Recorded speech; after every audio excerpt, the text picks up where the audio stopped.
So today we're building a new PC. It'll be for work slash gaming, I guess.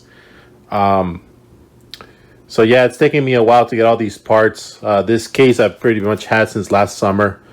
I picked it up for about $4.99 at a Goodwill. But as you can see, it's still from the fact that it still has some of the plastics in the case and plastic here. This is I believe this is a Roswell Challenger case. It's like a mid tower. It's got two 5.25 bays, and it's got your reset and on switches and your 3.0 USBs and regular USBs there. This case was $4.99, which I think was a bargain because I've seen this online brand new for about $60. So I picked it up when I saw it. I wasn't planning on building a PC, but I just thought since it's such a cheap price for this case, I'd pick it up and save it for the future. And the future is now, I guess. The second thing that I got here is a Vampire Power Raid Max power supply, 1,000 watts.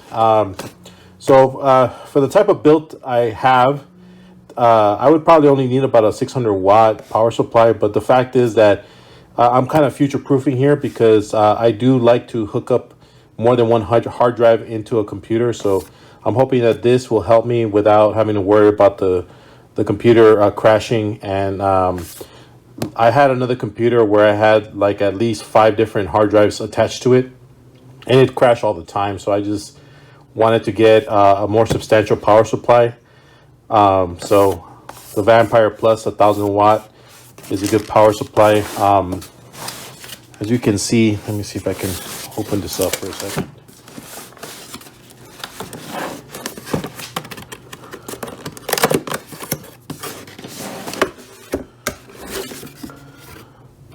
So it's a very nice power supply, good weight to it. It's got that Vampire logo on it. And it also has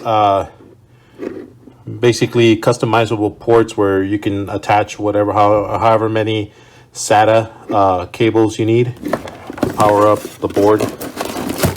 And all the cables are here. I bought this used. I got a really good price for it, and I'm going to use this for this build. It doesn't look like it's been used a lot. It's in pretty good condition. So this is going to be what I use for the power supply. All right, and then in the board, I'm going to be using a Core i5 unlocked. This is a 7th generation Intel processor. This is definitely going to be compatible with the board that I'm going to be using. And I also got the G-Skill Ripshaw's RAM. This is about 16 gigabytes of RAM. I think this is going to be more than enough to keep the computer operating pretty smoothly. And then I picked up a wireless card. This is supposed to be pretty fast. It's dual band, and I'm happy that I've gotten this because I don't want to deal with thumb drives for wireless, and I don't think the board that I bought has wireless. So I'm very happy that I got this. This is basically for gaming, but this is going to go on one of the ports, one of the PCI ports. And then this is a fan that I got a while back. I got it from China. It's supposed to be pretty substantial with cooling the CPU. So I'm going to be using that for the Core i5. And then I got an Asus DVD drive. Doing some research, I found that this is the highest rated DVR-W that you can get for a PC. I know that many PCs don't use DVRs anymore, but I like to have one because sometimes I like to burn CDs, so I like to have that in my PC. And then this is from an old build. This is basically a light LED for the inside of the case, so it can have a little bit of light there. I like to have these just so that if I need to switch it on, and it does come with a switch. I can just power it on or power it off, and I can see the insides pretty clearly. Z170A gaming M5 motherboard. So the story with this is that I actually also found this at a Goodwill. It was $9.99. When I saw it, I was expecting it to be missing parts, but when I opened it, I realized that this is basically brand new. The board, it looked pretty obvious to me that it had never been used, because there were, it was very clean, and it even had the manual and all these SATA cords still in the package, and it even had one of these mounts to connect to cards, and this was still in pretty damn good condition. So it was either used very briefly or hardly ever used. So I jumped on it as soon as I had a chance to. And it even came with the disc to install any drivers. So let me open up the motherboard to kind of give you a better glance at it. It's pretty clean. I think whoever bought this probably didn't even use it for that long, or probably didn't even use it at all. You got your DDR4 boost, very nice shielding.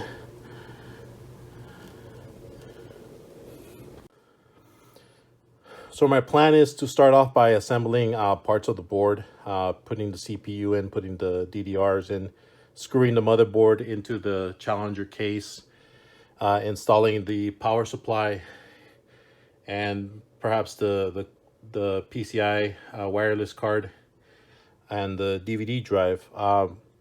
Unfortunately, I ordered a solid state drive for this computer build, and it has not gotten here. I was supposed to get it actually last Saturday, but it never showed up. So I will be picking that up later from the post office, and we will start installing an OS hopefully as soon as I can get all this assembled.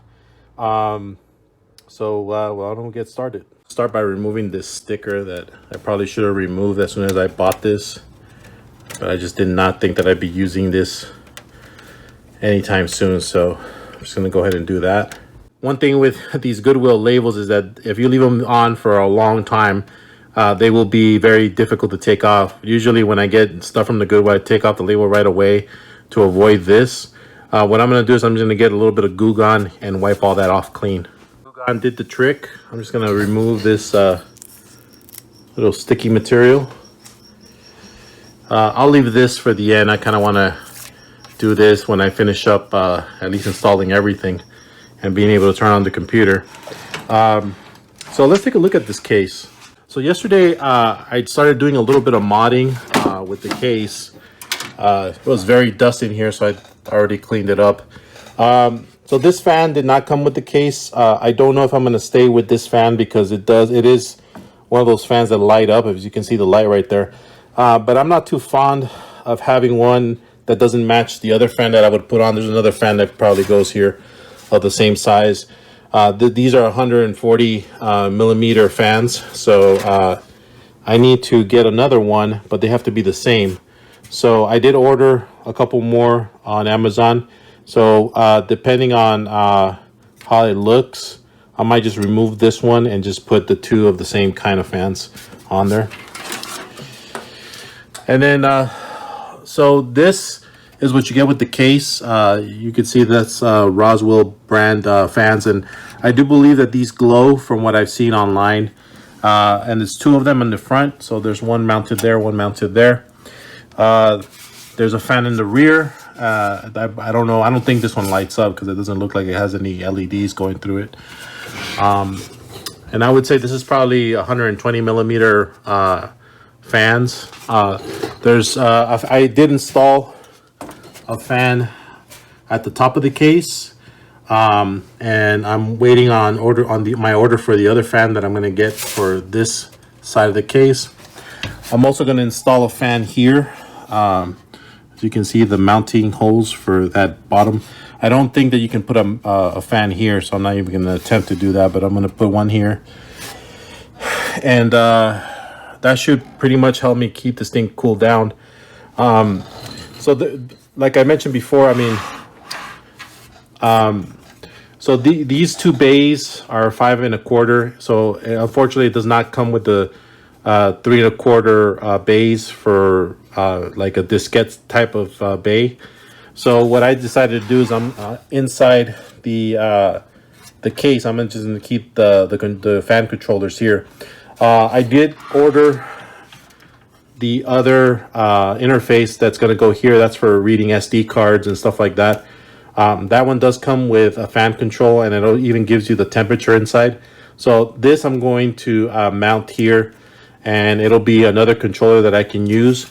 But in theory, there'll be a fan here, there'll be a fan here, there'll be 2 fans here, and then there'll be 2 other ones by the door. So I'm probably going to need more than just 4 controls to control all these fans. I mean, I guess I could pair some of them together, but if I'm able to control a total of maybe like 6 different controls for each fan, that would be great. I mean, I kind of like that idea. And then obviously inside you do have a mounting bracket for the SSD that I'm going to use. So that'll go here. And I mean, nothing out of the ordinary with this. I mean, you do get your USB 3.0s, and then you have your typical audio and your USB for the front. And then these are obviously the cables to power the system up and reset it. And then I've already connected temporarily some of these fans to the fan controller that I installed yesterday. And then your screws come here. So these at least will help you start getting the motherboard mounted. Let me see if I can undo this. So this is basically what you get with the case. You do get a BIOS speaker, and you do get a couple of zip ties and plenty of screws, some spacers for the board, which I'll probably end up using. So this will be very helpful. I think they even give you some spare case screws so that you can open the compartment and close it. So let's go ahead and see if we can start putting the CPU together, because that'll probably be the hardest part to put together before we put this board into the case. So let me try that out right now. So the first thing that I was planning to do is mount the CPU. So what I'm going to do is I'm going to try to figure out the correct orientation for installing this. And then we will put some of this, which is basically some Arctic Silver, can't speak today, Arctic Silver 5 thermal paste on there. What I'll do is I'll open up this little door so that we can install the CPU. The Core i5 unlocked. And then we'll put on some of this Arctic Silver, thermal paste. And then we will install this heatsink that I'm looking forward to installing. It looks pretty substantial. I'm hoping that the paste that I use will do a good job of transferring heat, because we want to keep this as cool as possible. Looking at how to install a CPU into the CPU socket, they actually make it pretty easy. So there's supposed to be a little arrow on that top door. So basically that right there, that arrow points at where the orientation of the CPU. If you look at the CPU, you'll also see like a gold arrow that points there. So all we got to do is match that according to the guide, and we should be able to correct this correctly. So I'm gonna go ahead and try that out now. So I got the CPU mounted onto the socket. So, and I see that these little notches line up correctly with the CPU. So I'm just gonna go ahead and close this up.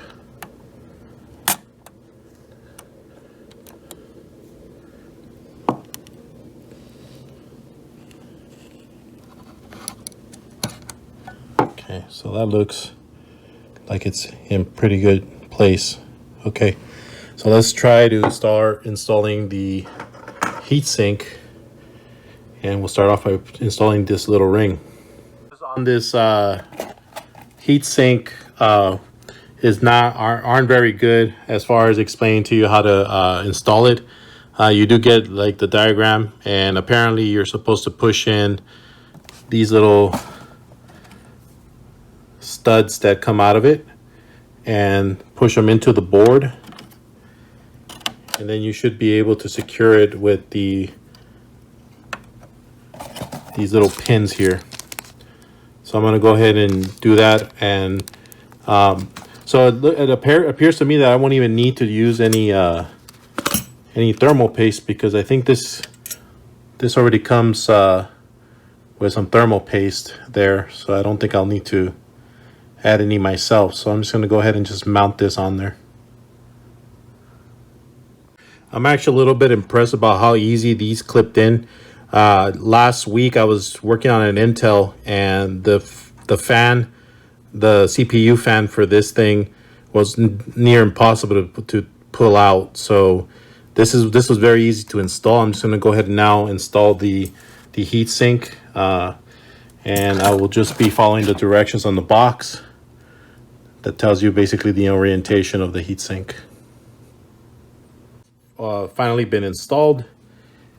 Everything looks good. The CPU heatsink is secured. It's centered.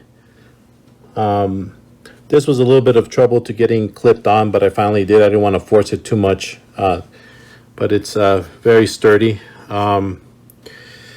I did test the thermal paste that was on there. I ran this little paddle thing on it to see how fresh it was, and it was still relatively fresh. So I just decided to use the thermal paste that came with this heatsink. Hopefully that works out fine. I'm gonna go ahead and just start installing the RAM cards, and I will start working on installing this on the case. So these are Ripjaw's DDR4 16 gigabyte total, 8 gigabytes per stick. Don't know much about this company, but it was these sticks were in the price range that I kind of want, that I was okay with spending on. So I picked these up. These are brand new, and they even give you that G-Skill sticker if you want to put in your computer. But these are the ones that are going to go with this board. I know that the color scheme's a little off with that fan, but I really don't care. I'm not too big into flashy PCs, so I mean, I'm just happy if it functions perfectly the way it's supposed to be functioning. So I'm gonna go ahead and just install these, and hopefully we get this mounted soon. Jaws are pretty substantial. They have this I don't know if it's aluminum or steel kind of casing around the RAM, but I like the aesthetic, and I also like how sturdy it looks. So these will go into the RAM slots right there. So let's get those installed. Basically mentions that you should always insert the RAM into DIMM number 2. So I will do that, and since I have two sticks of RAM, I'm going to do one on DIMM 2 and DIMM 4. That's basically the recommendation for this motherboard, so I'm going to go ahead and do that now. Installed, we're going to go ahead and move on to installing the motherboard on the case.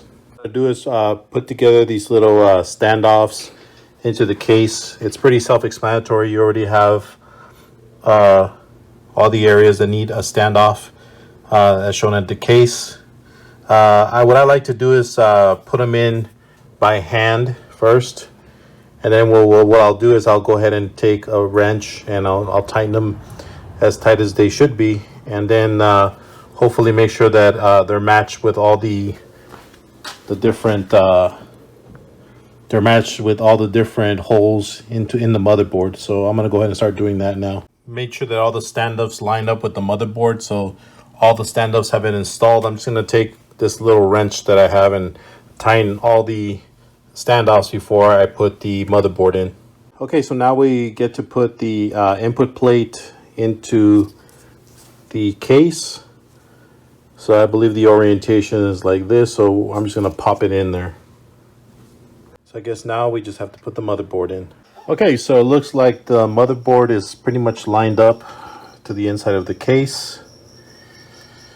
There was enough clearance with that little latch and the fan. So we are ready to screw it in, so that's what I'm going to do next. So the motherboard is fully installed. There was an adjustment that needed to be made on this plate. The heat shield that was added behind the actual input jacks on the board, the thing was a little bit out of line, so I had to remove it and put it back. So now it's perfectly in line. You can't see any of the heat shield, which is what would you prefer. And then I don't know if the case had the screws that was supposed to have, but this case that I bought at the Goodwill, the bag was missing 2 of the screws that go into the motherboard to screw it into the spacers. So I had to add 2 of them. Unfortunately, I don't have any more black screws for my extra pile, so I just had to use these. It doesn't really matter because, I mean, you're not really going to see the inside that much. And I did have to take the fan that was here because I noticed that I wasn't able to get to that screw right there. So I'll install the fan again. And I also noticed that I had plugged, let me see if I can get this in focus. I had plugged the CPU fan in the wrong slot for the fan, so I had it connected to the system fan, which is right there.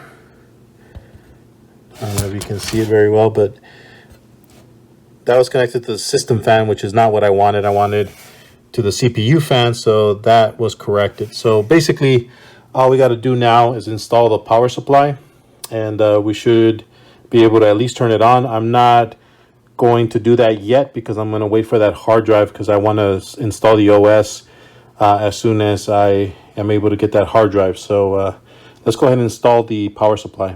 Now I have the Vampire out of the box. I guess that's kind of funny, you know, Vampire out of the box. So I have that out, and I have not installed any of the cables that go here to power the other components. I'm not going to do that yet because I don't know if I'm going to need to use them all. But right now the priority would be to figure out how to use good cable management and power up the motherboard, which should be this long cable here, or this wide cable here. And I will have to look at the guide to see if any other plugs are necessary for the board. So let's go ahead and mount this first, and then we'll start figuring out the management of the cables. Vampire has been screwed on. It's secure. Really nice aesthetic here. I mean, again, that's not my priority. My priority is functionality, but so far I have to say, except for that blue fan that's kind of sticking out like a sore thumb there, but other than that, I think it looks really good so far. Next, I'm going to figure out where to plug in the cables to power up the motherboard, and hopefully I can find that information inside the manual. Okay, so according to the directions, there are 2 places on the board that I have to power. It would be this top right corner that needs to be powering, I don't know if it's the CPU, and this one would power the board. It's a 24-pin connection, so I'll have to make sure that I use the correct 24-pin. Also, let's go ahead and start figuring out how to plug that in. So it appears that this fan is going to be the vein of my existence today, because I just realized that this cable here from the power supply needs to be plugged into that corner plug. And again, this thing stands in my way. I just screwed it back in, so I'm going to have to take it out again, and hopefully for the last time, that way I can mount this in there. After removing that fan, I was able to get this plug in correctly. Installed the fan. There's enough clearance between the fan and that cable, so everything else pretty much is powered on.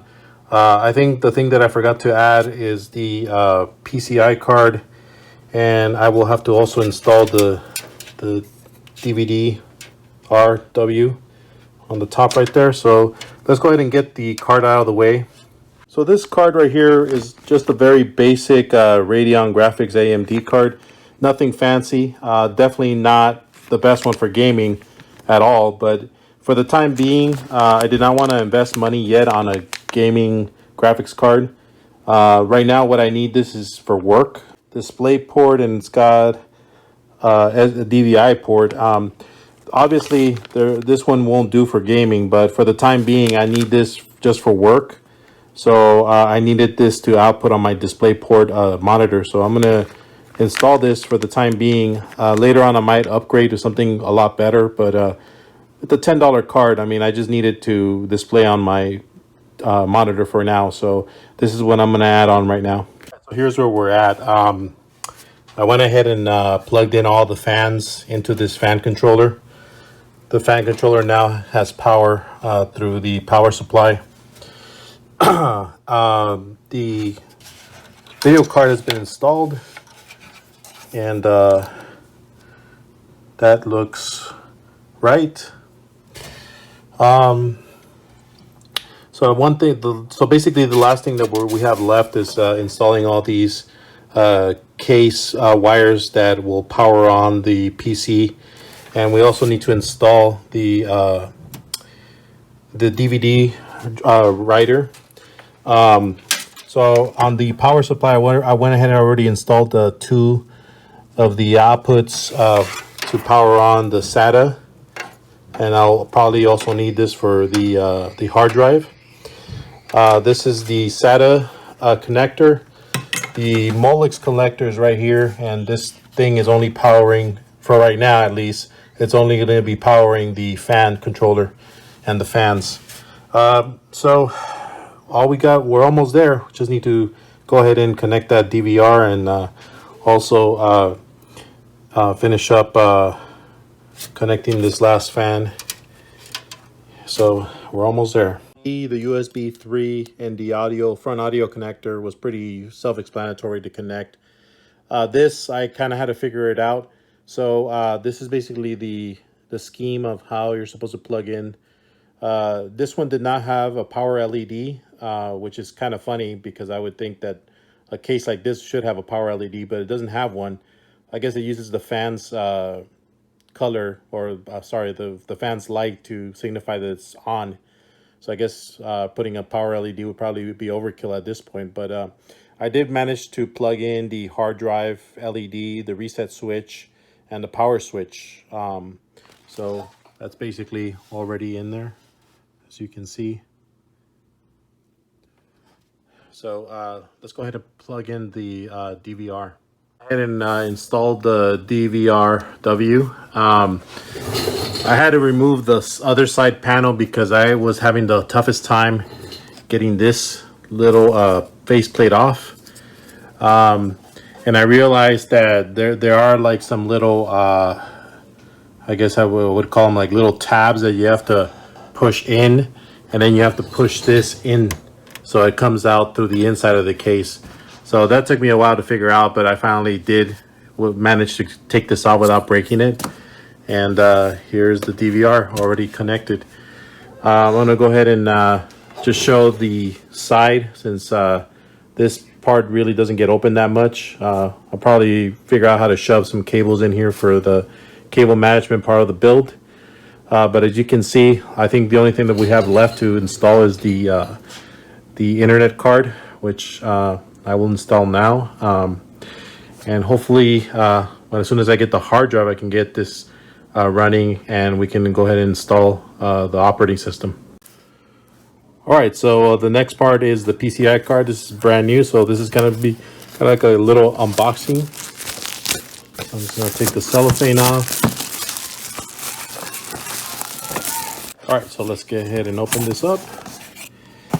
And they sent me the red one. I don't remember if I ordered the red one or not, but here it is. It's got a nice heatsink there, and presumably the antennas. Yep, there they are.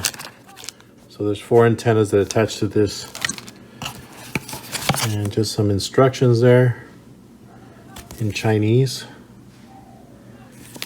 sure we'll be able to figure it out. And here's the install disc. I actually already have an install disc that looks just like this.